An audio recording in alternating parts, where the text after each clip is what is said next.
ড্রামার শুরুতেই female lead ইয়ানের বিয়ে হচ্ছিল। তখন ওর বয়ফ্রেন্ড হ্যান্ডশেক এসে বলে, তুমি আমার সাথে এসো, তুমি আমাকে ছেড়ে অন্য কাউকে কিভাবে বিয়ে করতে পারো? তখন ইয়ান বলে, তুমি মনে হয় পাগল হয়ে গেছো, এজন্য এমন কথা বলছো। আমি যদি শিয়ানকে বিয়ে করি তাহলে আমি রাজরানীর মতো করে থাকতে পারবো, আর তোমাকে বিয়ে করলে আমাকে রাস্তার ভিখারির মতো জীবন কাটাতে হবে, কারণ তোমার উপর এখন 1 মিলিয়নের থেকেও বেশি টাকার ঋণ রয়েছে। হ্যান্ডশেক বলে, তোমার কি আমার উপর বিশ্বাস নেই? আমি ঠিকই আমার রেপুটেশন ফিরিয়ে আনবো। ইয়ান বলে, তোমার কথাগুলো খুবই হাস্যকর মনে হচ্ছে। এই বলে সে শিয়ানের সাথে বিয়ে করতে চলে যায়। তো গার্ডরা এদিকে হ্যান্ডশেককে বের করে দিতে থাকে, আর ইয়ান মনে মনে বলতে থাকে, সরি হ্যান্ডশেক, আমাকে আমার বাবার কথায় বিয়েটা করতে হচ্ছে, আর আমার পেটে তোমার বাচ্চা রয়েছে। এখন আমি শিয়ানকে বিয়ে না করলে তোমার বাচ্চাকে বাঁচাতে পারবো না। এরপর 5 বছর পরের সিন দেখানো হয়, যেখানে হ্যান্ডশেক ইয়ানকে বলে, তোমার কাপড় খুলো। ইয়ান বলে, আজকে আমার শরীর ভালো নেই। হ্যান্ডশেক তখন ওকে ফিজিক্যালি অনেক অত্যাচার করতে থাকে, আর বলে, যে তোমাকে এখানে পাঠিয়েছে সে কি বলেনি তোমায় আমাকে সার্ভ করতে হবে? এরপর হ্যান্ডশেক ওকে মেডিসিন খেয়ে নিতে বলে, আর এটাও বলে অ্যাবর্শন করার থেকে মেডিসিন খাওয়া বেটার। ইয়ান বলে, যদি 5 বছর আগে আমার কাছে তোমার কোনো বাচ্চা থাকে তাহলে তুমি কি করবে? হ্যান্ডশেক বলে, যদি তুমি আমার অগোচরে আমার বাচ্চাকে জন্ম দাও তাহলে আমি তোমাকে মেরে ফেলবো, কারণ তুমি আমার বাচ্চার মা হওয়ার যোগ্য নাও। ইয়ান বলে, তুমি এখনো আমাকে পে করনি।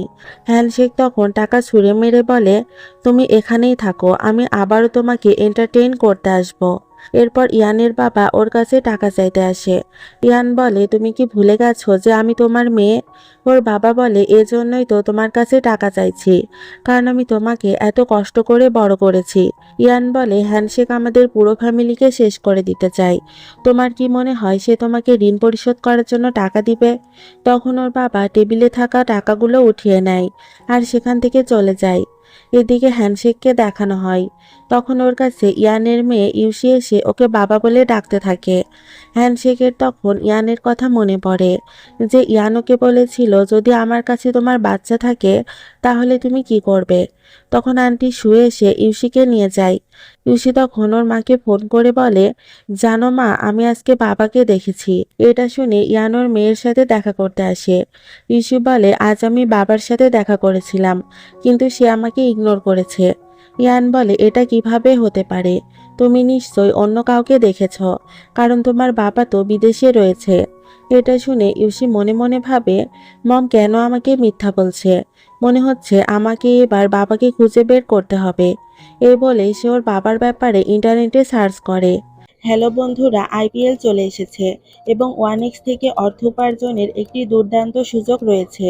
যদি আপনি এর ম্যাচগুলো অনুমান করেন তাহলে অনেক ভালো পুরস্কার পেতে পারেন। এই অ্যাপে আপনি সমস্ত লাইভ ম্যাচের ফলাফল এবং সেই ম্যাচ দেখতে পারবেন। খুব শীঘ্রই এপ্রিল 10 তারিখে টিম আরআর এবং টিম জিটি এর মধ্যে একটি উত্তেজনাপূর্ণ ম্যাচ হবে, এবং এই উপলক্ষে ওয়ানএক্স আপনাদের প্রথম জমার উপর 13,000 বিটিডি বোনাস পাওয়ার সুযোগ দিচ্ছে। বোনাস দাবি করুন, পিন করা মন্তব্যের লিঙ্কে ক্লিক করুন, আমার প্রচার কোড কেসি স্টোরি ব্যবহার করে নিবন্ধন করুন, অনুমান করুন এবং ওয়ানএক্স এর সাথে একসাথে জিতুন। বিজয়ী টাকা বিকাশ, নগদ, রকেটের মাধ্যমে উইথড্র করতে পারবেন। তাহলে আর দেরি কিসের? ওয়ানএক্স লিঙ্ক, প্রচার কোড বর্ণনা এবং মন্তব্যে পিন করা প্রচার কোড ব্যবহার করুন এবং আপনার প্রিয় দলকে সমর্থন করুন এবং নগদ পুরস্কার জিতুন। একটু পর আন্টি ইয়ানকে ফোন করে বলে, ইউসিকে খুঁজে পাওয়া যাচ্ছে না। তো এটা শুনে ইয়ান ভাবে, নিশ্চয়ই সে ওর বাবার সাথে দেখা করতে ডিং বিল্ডিংয়েই গেছে। ইউসি হ্যান্ডশেককে দেখে বাবা বলে ডাকতে থাকে। এতে হ্যান্ডশেক বলে, তুমি ভুল করছো, আমি তোমার বাবা নই। ইউসি বলে, বাবা, তুমি এত হ্যান্ডসাম হওয়া সত্ত্বেও কেন এত বদমাইশ? তুমি কেন আমাকে ইগনোর করছো? হ্যান্ডশেক বলে, আমার তো এখনো বিয়েই হয়নি, তাহলে বাচ্চা হবে কিভাবে?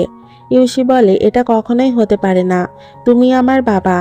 আমার মা সবসময় আমাকে তোমার পিকচার দেখাতো। তোমার যদি বিশ্বাস না হয় তাহলে আমি তোমাকে মায়ের পিকচার দেখাচ্ছি। বাট তখনই সেখানে আন্টি সু চলে আসে আর বলে, সরি, আমাদের বাচ্চা একটু ইম্যাচিওর। হ্যান্ডশেক বলে, কোনো ব্যাপার না, আপনাদের বাচ্চা অনেক কিউট। এরপর হ্যান্ডশেক ওর অ্যাসিস্ট্যান্টকে বলে ইয়ানের সম্পূর্ণ বায়োডাটা চেক করতে। যে 5 বছর আগে ওর সাথে কি হয়েছিল। অ্যাসিস্ট্যান্ট বলে ইয়ানের সব কিছু ঠিকই ছিল, আরও আপনার কোনো বাচ্চাকে জন্ম দেয়নি। এরপর অ্যাসিস্ট্যান্ট কাউকে ফোন করে বলে আমি তোমার কথা মতোই কাজ করেছি, হ্যান্ডশেককে ইয়ানের ফেক রিপোর্ট দেখিয়েছি। সে কখনোই জানতে পারবে না ইয়ান 5 বছর আগে তার সন্তানকে জন্ম দিয়েছিল। এদিকে ইয়ানকে কিছু মানুষ ফেক মেডিসিন দেওয়ার কারণে মারছিল আর বলছিল তুমি একজন ফেক ডক্টর। তখন হ্যান্ডশেক ওকে বাঁচিয়ে নিয়ে যায়। হ্যান্ডশেক বলে মানুষের মার খেয়ে তোমার কেমন লাগছিল। ইয়ান বলে এর মানে এসব কিছু তুমিই করিয়েছ। হ্যান্ডশেক বলে তোমার কাছে কি এই সিনটা চেনা চেনা লাগছে না। তখন আমাদের ফ্ল্যাশব্যাক দেখানো হয় ওই দিন গার্ডরা হ্যান্ডশেককে অনেক মেরেছিল। প্রেজেন্টে হ্যান্ডশেক বলে আমি তো শুধুমাত্র তোমাকে 5 বছর আগের সিন মনে করিয়ে দিতে চেয়েছিলাম। ইয়ান বলে তাহলে তুমি আমাকে কেন বাঁচালে, এর মানে কি তুমি এখনো আমাকে ভালোবাসো। হ্যান্ডশেক বলে কে বলেছে আমি তোমাকে ভালোবাসি, আমি তো শুধুমাত্র তোমার বেঁচে থাকাকে কঠিন করে দিতে চাই। এই বলে সে ওকে ধাক্কা দিয়ে গাড়ি থেকে ফেলে দেয় আর ইয়ান বৃষ্টিতে ভিজে সেখানেই অজ্ঞান হয়ে যায়। ইয়ানের জ্ঞান ফিরলেও দেখতে পায় সে এখন শিয়ানের বাড়িতে রয়েছে। ইয়ান বলে আমি এখানে কিভাবে আসলাম। শিয়ান বলে আমি যখন বিদেশ থেকে দেশে ফিরে আসলাম তখন জানতে পারলাম হ্যান্ডশেক তোমাকে ধরে নিয়ে গেছে, এজন্য আমি তোমাকে আমার কাছে নিয়ে এসেছি। ইয়ান বলে আমার ড্রেস কে চেঞ্জ করেছে। শিয়ান সেটার উত্তর না দিয়ে বলে তোমার বাবা তো হ্যান্ডশেকের বাবাকে মেরেছিল, কিন্তু তুমি তো কোনো অপরাধ করনি, তাহলে হ্যান্ডশেক কেন তোমার পিছনে পড়ে আছে। ইয়ান বলে বাবার পাপের প্রায়শ্চিত্ত মেয়েকেই করতে হচ্ছে। তখন হ্যান্ডশেক ওকে ফোন করে বলে এখনই বাইরে এসো। ইয়ান তখন দৌড়ে বাইরে আসে। দিন শিয়ানের মম ওকে বলে তুমি আমার ছেলের পিছু ছেড়ে দাও। শিয়ান বলে মম তুমি এসব কি বলছো। ওর মম তখন ওকে একটা থাপ্পড় মেরে বলে তুমি কি চাও হ্যান্ডশেক আমাদের কোম্পানিটা বরবাদ করে দিক। এরপর ইয়ান হ্যান্ডশেকের সাথে দেখা করে। হ্যান্ডশেক বলে তুমি কি শিয়ানের সাথে নাইট স্পেন্ড করেছ। ইয়ান বলে তুমি আমাকে যতটা খারাপ মনে করো আমি অতটাও খারাপ নই। হ্যান্ডশেক বলে মনে হয় আমি তোমাকে খুশি করতে পারিনি, এজন্যই তুমি তোমার পুরনো প্রেমিকের কাছে ফিরে গিয়েছিলে। এই বলে সে ওকে টর্চার করতে থাকে। এতে ইয়ান বেহুশ হয়ে যায়। তো এরপর ইয়ানের সিনিয়র ডক্টর লিয়ানোকে চেক করতে আসে। আসলে লিয়ান হ্যান্ডশেকের ফ্রেন্ড ছিল। তখন আমাদের ফ্ল্যাশব্যাক দেখানো হয় লিয়ান ইয়ানকে বলেছিল হ্যান্ডশেক তোমার মতো খারাপ মেয়ের পিছনে কেন পড়ে আছে। শিয়ান তখন ওকে বলে তুমি এসব কি বলছো। ইয়ান বলে তুমি হ্যান্ডশেককে বলে দিও আমার পিছু ছেড়ে দিতে। প্রেজেন্টে লিয়ান বলে তুমি কেন এখনো ইয়ানকে নিজের কাছে রেখেছ, তুমি কি এখনো ওকে ভালোবাসো। হ্যান্ডশেক বলে আমি তো শুধুমাত্র ওর উপর প্রতিশোধ নিতে চাই। লিয়ান বলে তুমি ইয়ানের বাবার কোম্পানি ধ্বংস করে দিয়েছ, তা এখন তোমার বাবার মৃত্যুর প্রতিশোধ নেওয়া হয়ে গেছে, তো তুমি ওকে ছেড়ে দাও। এর পরের সিনে ইয়ানের বাবা জং ওকে ফোন করে বলে তোমার মেয়ে এখন আমার কাছে বন্দী, তুমি আমাকে 7 মিলিয়ন টাকা না দিলে আমি তাকে মেরে ফেলবো। ইয়ান এতে ঘাবড়ে গিয়ে বলে আমি এখন 7 মিলিয়ন টাকা কোথায় পাবো। তোর বাবা বলে আমি সেটা জানি না। এরপর ইয়ান হ্যান্ডশেককে ফোন করে বলে 5 বছর আগে আমি তোমার মেয়েকে জন্ম দিয়েছিলাম, আমাদের সন্তান অনেক বিপদে রয়েছে, 7 মিলিয়ন টাকা না হলে তাকে বাঁচানো যাবে না। হ্যান্ডশেক বলে ও তাহলে তুমি 7 মিলিয়ন টাকার জন্য এসব নাটক করছো, নেক্সট টাইম আমাকে আর ডিস্টার্ব করবে না। এই বলে ও ফোন কেটে দেয়। ইয়ান তখন কোনো উপায় না পেয়ে হ্যান্ডশেকের দেওয়া জুয়েলারিটা বিক্রি করতে আসে। দোকানের স্টাফ বলে প্রথমে আমাদের এই জুয়েলারিটা চেক করতে হবে।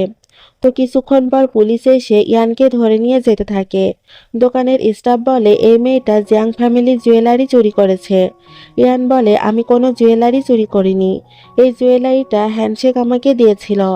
হ্যান্ডশেক বলে আমি তোমাকে কোনো জুয়েলারি দেইনি। ইয়ান বলে তুমি কেন মিথ্যা বলছো। হ্যান্ডশেক বলে তুমি টাকার জন্য আর কি কি বিক্রি করবে, এখন জেলে যাও আর নিজের জীবনটা এনজয় করো। ইয়ান ভয় পেয়ে বলে সরি, আমি আর কখনো তোমার দেওয়া জিনিস বিক্রি করব না। এরপর ইয়ান বলে তুমি কেন বিশ্বাস করছো না যে আমাদের একটা মেয়ে আছে আর ওর অ্যাজমার প্রবলেম রয়েছে, বেশি ভয় পেলে ওর প্রবলেম হবে। হ্যান্ডশেক বলে তুমি টাকার জন্য বাচ্চার অসুস্থতার বাহানা করছো, তো এদিকে হ্যান্ডশেকের গার্ডরা জংকে ধরে মারতে থাকে আর তার কাছে টাকা চাইতে থাকে। জং বলে, প্লিজ আমাকে মেরো না, এখনই আমার মেয়ে এখানে টাকা নিয়ে চলে আসবে। গার্ড বলে, তোমার মেয়ে কেন তোমাকে টাকা দিবে? জং বলে, কারণ আমার কাছে হ্যান্ডশেকের মেয়ে রয়েছে, আর টাকা না দিলে আমি তাকে মেরে ফেলার হুমকি দিয়েছি। আর এই কথাটা হ্যান্ডশেক শুনে অনেক রেগে যায়। ও বলে, তুমি নিজেকে অনেক চালাক ভাবো, এখন বলো আমার মেয়ে কোথায়? জং তখন ওকে অ্যাড্রেস বলে দেয়, আর এটাও বলে, এতক্ষণ মনে হয় তোমার মেয়ে ক্ষুধার যন্ত্রণায় মারা গেছে। হ্যান্ডশেক তাড়াতাড়ি ইউসিকে উদ্ধার করে আর হসপিটালে নিয়ে আসে। এরপরও সেক্রেটারির কাছে গিয়ে বলে, আমি তোমাকে ইয়ানের ব্যাপারে ভালোভাবে খোঁজখবর নিতে বলেছিলাম, কিন্তু তুমি আমাকে ফেক রিপোর্ট কেন দেখিয়েছিলে? অ্যাসিস্ট্যান্ট বলে, আমার ভুল হয়ে গেছে, তো ইউসির আর্জেন্ট ব্লাডের প্রয়োজন ছিল। হ্যান্ডশেক তখন ডক্টরকে বলে, প্লিজ আমার ব্লাড নিন। ইয়ান বলে, না, আমরা তোমার রক্ত নিতে পারবো না। সে তখন কাঁদতে কাঁদতে শিয়ানকে ফোন করে বলে, ইউসির রক্তের প্রয়োজন, তুমি কি একবার হসপিটালে আসতে পারবে? তো ইয়ান হ্যান্ডশেককে বলে, আমি তোমাকে বারবার বলেছিলাম আমাদের মেয়ের অ্যাজমার প্রবলেম রয়েছে, আর ভয় পেলে ওর প্রবলেম হবে, কিন্তু তুমি আমার কথা বিশ্বাস করনি। আমার মেয়ের কিছু হলে আমি তোমাকে ছাড়বো না। এই বলে ও অজ্ঞান হয়ে যায়। তো ডক্টর হ্যান্ডশেককে বলে, আপনার ওয়াইফ 2 দিন ধরে কিছু খায়নি, এজন্য সে অজ্ঞান হয়ে গেছে। এরপর হ্যান্ডশেক ইউসির কাছে আসে আর বলে, তুমি আমাকে কিভাবে চিনতে পারলে যে আমি তোমার বাবা? ইউসি বলে, আপনি আসলে অনেক বোকা, আমার মম আমাকে সবসময় আপনার পিকচার দেখাতো, আর আমি এখন 3 বছরের কোনো বাচ্চা নই, আমার বয়স এখন 4 বছর হয়ে গেছে। হ্যান্ডশেক বলে, তুমি চিন্তা করো না, আমি যখন একবার তোমার কাছে এসেছি আর কখনো তোমাকে ছেড়ে যাব না। ইয়ান দাঁড়িয়ে ওদের কথাই শুনছিল। তখন সেখানে শিয়ান এসে বলে, হ্যান্ডশেক এখন তোমার মেয়ের ব্যাপারে জেনে গেছে, তো তুমি এখন কি করবে? ইয়ান বলে, জানি না। শিয়ান বলে, তুমি আমার সাথে বিদেশে চলো। তখন হ্যান্ডশেক বলে, এটা আমাদের ম্যাটার, তুমি এটা থেকে দূরে থাকো। এই বলে সে ওকে মারতেই যাচ্ছিল, বাট ইয়ান ওদেরকে থামায় আর বলে, এটা হসপিটাল, এখানে কোনো তামাশা করো না। তো ইউসির কেয়ার করতে করতে ইয়ান আর হ্যান্ডশেক একে অপরের কাছাকাছি আসতে থাকে। তোরা দুজন ইউসির জন্য খেলনা কিনতে যায়। তখন কেউ ওদের পিকচার তুলে নেয়। এরপর ব্যান নামে একটা মেয়েকে দেখানো হয়, আসলে এটা হ্যান্ডশেকের ফিয়ন্সি। ব্যান ওর লোককে বলে, এই পিকচারটা হ্যান্ডশেকের মায়ের কাছে পাঠিয়ে দাও। তো পরের সিনে হ্যান্ডশেকের মম বলে, তুমি কি ভুলে গেছো যে জং তোমার বাবাকে মেরে ফেলেছিল? হ্যান্ডশেক বলে, না। ওর মম বলে, তাহলে তুমি তার মেয়ের সাথে কি করছিলে? তুমি আমার কাছে প্রমিস করো, যে প্রমিস তুমি 5 বছর আগেও করেছিলে। এতে হ্যান্ডশেক চুপ করে থাকলে ওর মম নিজেকে মেরে ফেলার হুমকি দেয়। তখন হ্যান্ডশেক বলে, ঠিক আছে, আমি প্রমিস করছি আমি জং ফ্যামিলির সবাইকে মেরে ফেলবো। একটু পর মেইড ওর মমকে বলে, বাইরে অনেক বৃষ্টি হচ্ছে, আপনি প্লিজ হ্যান্ডশেককে ভেতরে আসতে বলুন। ওর মম বলে, ওকে ওখানেই থাকতে দাও, তাহলে ওর মনে পড়বে ওর বাবার মৃত্যুর জন্য জংই দায়ী, আর আমার পায়ের এই অবস্থাও জংয়ের কারণেই হয়েছে। তখন আমাদের ফ্ল্যাশব্যাক দেখানো হয়, হ্যান্ডশেকের মম ওর বাবার মৃত্যুর খবরটা সহ্য করতে না পেরে ছাদ থেকে লাফ দেয়, আর এতে তার পা ফ্র্যাকচার হয়ে যায়। বৃষ্টিতে ভেজার কারণে হ্যান্ডশেকের অনেক জ্বর হয়। তখন সেখানে ইয়ান আসে। লিয়ান বলে, পৃথিবীতে তুমি একমাত্র ব্যক্তি যে কিনা হ্যান্ডশেককে সব থেকে বেশি হার্ট করেছে, তো তুমি ওর লাইফ থেকে কবে চলে যাচ্ছ? আর এমনিতেও হ্যান্ডশেকের ফিয়ন্সি দেশে ফিরে এসেছে, তাই তোমার এখান থেকে চলে যাওয়া উচিত। তো ইয়ানের ব্যাপারে হ্যান্ডশেকের সাথে কথা বলতে আসে। হ্যান্ডশেক বলে, মনে হচ্ছে আমার থেকে মুক্তি পাওয়ার জন্য তুমি একটু বেশি তাড়াতাড়ি করছো, মনে রেখো তুমি আমার পারমিশন ছাড়া এখান থেকে কোথাও যেতে পারবে না। ইয়ান বলে, তুমি কি তোমার ফিয়ন্সির সাথে লড়াই করতে চাও? তোমার ফিয়ন্সির ব্যাকগ্রাউন্ড কিন্তু অনেক স্ট্রং। তখন সেখানে ব্যান আসে আর বলে, এই মেয়েটাকে, সে এত রাতে এখানে কি করছে?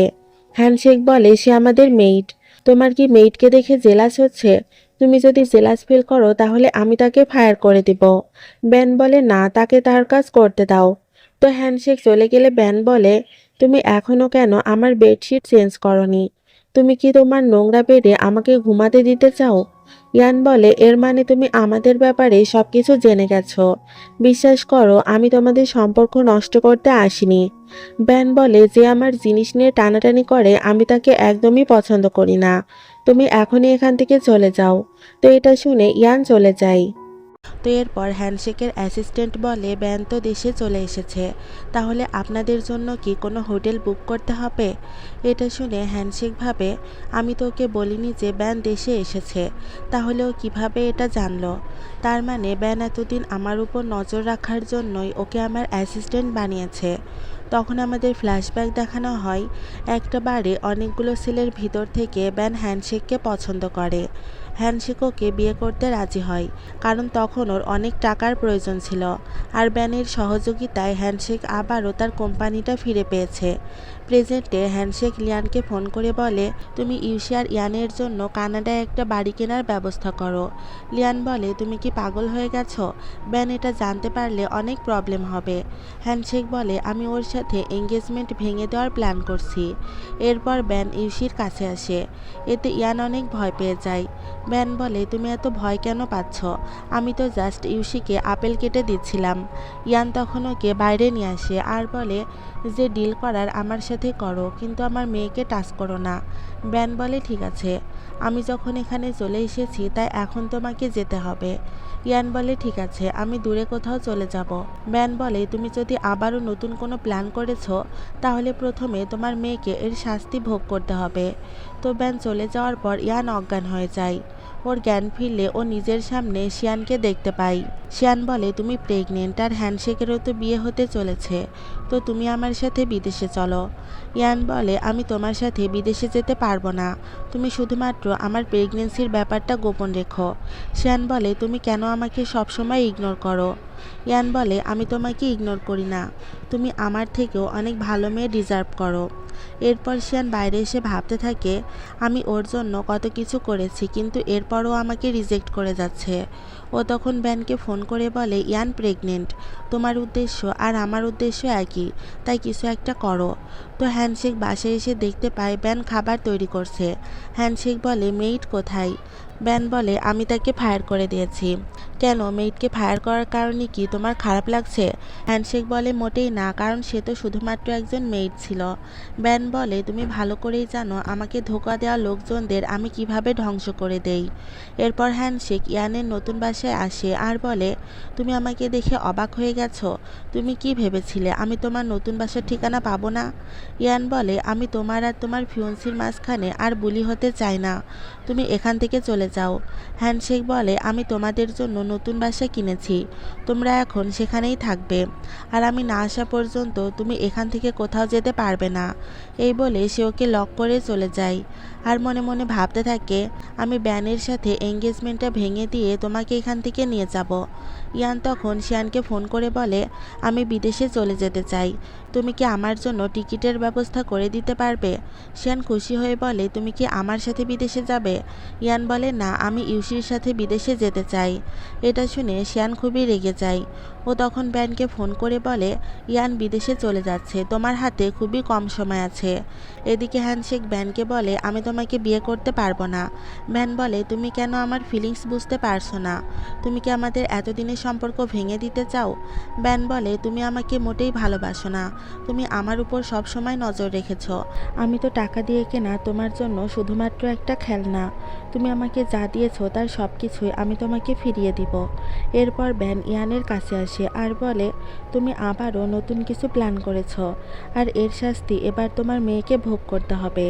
আমি জানি তুমি অন্য বাচ্চার ব্লাড দিয়ে তোমার মেয়েকে বাঁচাতে চাও, কিন্তু সেটা আর হবে না, কারণ তোমাকে এখন অ্যাবর্শন করাতে হবে। ইয়ান বলে, আমি কখনোই অ্যাবর্শন করব না। ব্যান বলে, আমি তোমার বাচ্চাকে মারতে চাই না, বরং তোমার বাচ্চাকে হ্যান্ডশেক মারতে চাই। সে তখন হ্যান্ডশেকের একটা ভিডিও দেখায়, যেখানে হ্যান্ডশেক বলছিল, ইয়ান যদি আবারও প্রেগনেন্ট হয় তাহলে আমি ওর বাচ্চাকে মেরে ফেলবো, কারণ আমি কখনোই আমার বাচ্চার খুনির মেয়েকে ভালোবাসবো না। তো এরপর ইয়ানকে অ্যাবর্শন করানোর জন্য নিয়ে যাওয়া হয়। তো ব্যান হ্যান্ডশেককে বলে, আমি ইয়ানের অ্যাবর্শন করিয়ে দিয়েছি, এখন পালা তোমার মেয়ে ইউসির। হ্যান্ডশেক বলে, তুমি কি ভেবেছ তুমি প্রতিবারই সাকসেসফুল হয়ে যাবে?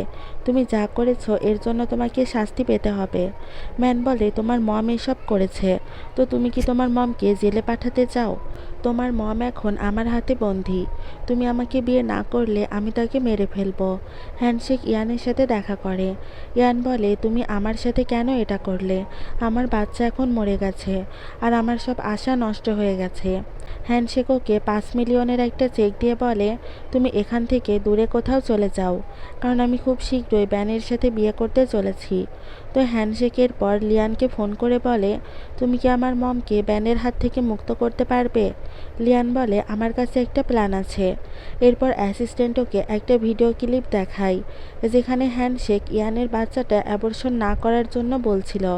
অ্যাসিস্ট্যান্ট বলে, ব্যান এই ভিডিওটা এডিট করে ইয়ানকে দেখিয়েছে, আর সে আমাকে অর্ডার দিয়েছে আমি যেন ইউসিকে ধরে আনি।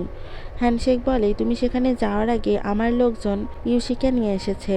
তো অ্যাসিস্ট্যান্ট ইয়ানের কাছে গিয়ে সব সত্যিটা বলে দেয় যে আপনার বাচ্চাটা অ্যাবর্শন হ্যান্ডশেক করায়নি, আর হ্যান্ডশেক আপনাদের জন্য কানাডায় একটা বাড়ি কিনেছে। আপনারা খুব দ্রুত সেখানে চলে যান।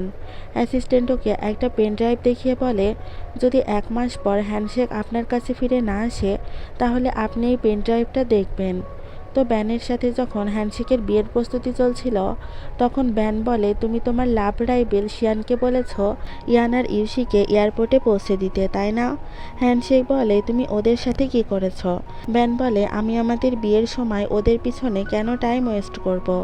তখন ব্যান জানতে পারে হ্যান্ডশেকের মম পালিয়ে গেছে। ব্যান বলে, তুমি নিশ্চয়ই তাকে মুক্ত করেছ। এটা শুনে হ্যান্ডশেক সেখান থেকে চলে যায়। লিয়ান বলে, আমি শিয়ানকে বলে দিয়েছি সে খুব শীঘ্রই ইয়ান আর তার মেয়েকে এয়ারপোর্টে নিয়ে আসবে। তখন হ্যান্ডশেকের মনে পড়ে ব্যান কিভাবে জানতে পারলো যে শিয়ান আমার লাভ রাইভেল। ওর তখন শিয়ানের উপর সন্দেহ হয়। এদিকে ইয়ান বুঝতে পারে শিয়ান ব্যানের সাথে কথা বলছে। ও বলে, তুমি ব্যানের সাথে কেন কথা বলছো? তুমি আমার সাথে প্রতারণা করো না, আমরা খুবই ভালো বন্ধু।